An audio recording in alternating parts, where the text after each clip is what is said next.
வேதத்தின் வல்லமையை குறித்து இன்று உங்களோடு பேச நான் பிரியப்படுகின்றேன். நம்முடைய கைகளில் ஆண்டவர் தந்திருக்கும் இந்த வேத புஸ்தகம் அவருடைய ஜீவனுள்ள வார்த்தை என்று நமக்கு தெரியும். இந்த ஜீவனுள்ள வார்த்தையை நாம் ஒவ்வொரு நாளும் வாசிக்கும் பொழுது இந்த வேதத்தில் இருக்கும் மகத்துவங்களை நம்முடைய கண்கள் காண வேண்டும் என்று நாம் ஜெபித்து விட்டு வாசிக்க ஆரம்பிக்க வேண்டும். ஆண்டவரே, என்னுடைய கண்களை திறந்து தருவீராங்க.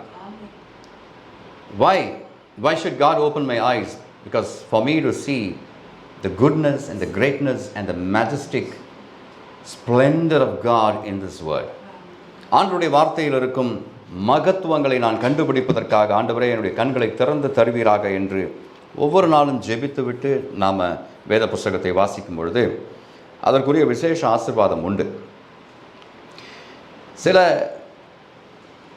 சில புத்தகங்களை வாசிக்கும் பொழுது புரியாது.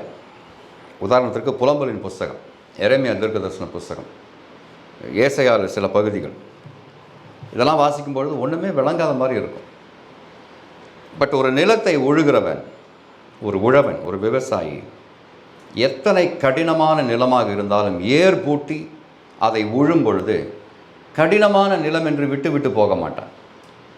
அதை திரும்ப உழுவதற்காக என்ன முயற்சிகள் எடுக்க வேண்டுமோ அதையெல்லாம் செய்வான். அப்படி நம்முடைய இருதயத்தில் இது விளங்கவில்லை, புரியவில்லை என்றாலும் தொடர்ந்து வேத புஸ்தகத்தை, வசனங்களை வாசித்து வரும் பொழுது ஆண்டவர் அதற்குரிய பலனை நமக்கு தருவார்.